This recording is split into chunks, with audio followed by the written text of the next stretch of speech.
ಮೊದಲಿಗೆ ರಾಗಿ ಕಣಜ ಅಂತ ಖ್ಯಾತಿ ಗಳಿಸಿದ್ದಂತ ಆನೇಕಲ್ ತಾಲೂಕು ಇವತ್ತು ಅಕ್ಷರಶಃ ಕಾಂಕ್ರೀಟ್ ಕಾಡಾಗಿದೆ. 5ಕ್ಕೂ ಹೆಚ್ಚು ಕೈಗಾರಿಕಾ ಪ್ರದೇಶಗಳು, 4ಕ್ಕೂ ಹೆಚ್ಚು ವಸತಿ ಬಡಾವಣೆಗಳು, ಅಪಾರ್ಟ್ಮೆಂಟ್ಗಳು, ಲೇಔಟ್ಗಳು ಆಗಿ ಇವತ್ತು ಇಲ್ಲಿನ ಅನ್ನದಾತ ಕೇವಲ ತುಂಡು ಭೂಮಿಗಳನ್ನ ಹೊಂದಿದ್ರು ಕೂಡ ಅದರ ಮೇಲೂ ಕಣ್ಣಾಕಿರುವಂತಹ ಅಪ್ಪಟ ಬ್ರೋಕರ್ ಅಂತೆ ವರ್ತಿಸ್ತಾ ಇರುವಂತಹ KIDB ಈಗ ಸ್ವಿಫ್ಟ್ ಸಿಟಿ ಹೆಸರಿನಲ್ಲಿ 1500 ಎಕರೆ ಜಮೀನಿಗೆ ನೋಟಿಸ್ ಗಳನ್ನ ಹೊರಡಿಸಿ ಭೂ ಸ್ವಾಧೀನಕ್ಕೆ ಮುಂದಾಗಿದೆ. ಈಗಾಗಲೇ ನೋಟಿಫಿಕೇಶನ್ ಆಗಿದ್ದು ಹಲವು ಪ್ರತಿಭಟನೆಗಳು ನಡೆಯುತ್ತಿದೆ.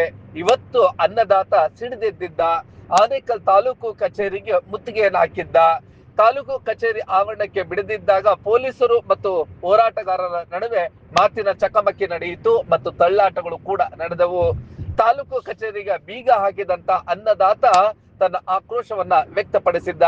ಇನ್ನು ತಾಲೂಕು ಆಡಳಿತದ ಅಧಿಕಾರಿಗಳು ಯಾವ 1500 ಎಕರೆ ಭೂ ಸ್ವಾಧೀನ ಮಾಡಿಕೊಳ್ಳಲು ಮುಂದಾಗಿದ್ದಾರೋ ಆ ಭೂಮಿ ಬರಡು ಭೂಮಿ ಅಂತೇಳಿ ಸುಳ್ಳು ಮಾಹಿತಿಯನ್ನ ಸರ್ಕಾರಕ್ಕೆ ಮತ್ತು ನ್ಯಾಯಾಲಯಗಳಿಗೆ ಒದಗಿಸಲು ಮುಂದಾಗಿರುವುದು ಅನ್ನದಾತನನ್ನ ರೊಚ್ಚಿಗೆಬ್ಬಿಸಿದೆ.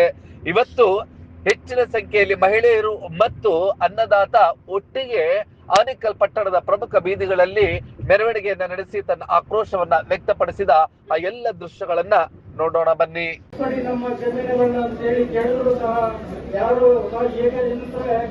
ಇವತ್ತಿನ ಈ ಹೋರಾಟದಲ್ಲಿ ಏನು ರೈತರನ್ನ ಈ ಮೆರವಣಿಗೆಯನ್ನ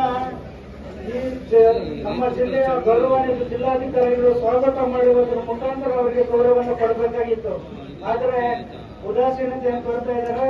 ಯಾಕೆ ಅಂತ ಹೇಳಿದ್ರೆ ಈ ಹಿಂದೆನೂ ಸಹ ನಾನು ತಮ್ಮ ಹೋರಾಟದಲ್ಲಿ ಹೇಳಿದ್ದೆ, ಈ ಹಿಂದೆ ಏನು ಸ್ವಾಧೀನಪಡಿಸಿಕೊಂಡಿರುವ ಜಮೀನಿನ ಹೋರಾಟಗಳನ್ನ ಯಾರೂ ಹೋರಾಟ ಮಾಡಲಿಲ್ಲ. ಅವರಿಗೆ ಸಲೀಸಾಗಿ ಅವರ ಜಮೀನು ಬಿಟ್ಕೊಟ್ಟು ಅದನ್ನೇ ಅವರು ಬಂಡವಾಳ ಮಾಡಿಕೊಂಡು ಈಗ ಮತ್ತೆ ಸ್ವಾಧೀನಗೊಂಡಿದ್ದಾರೆ.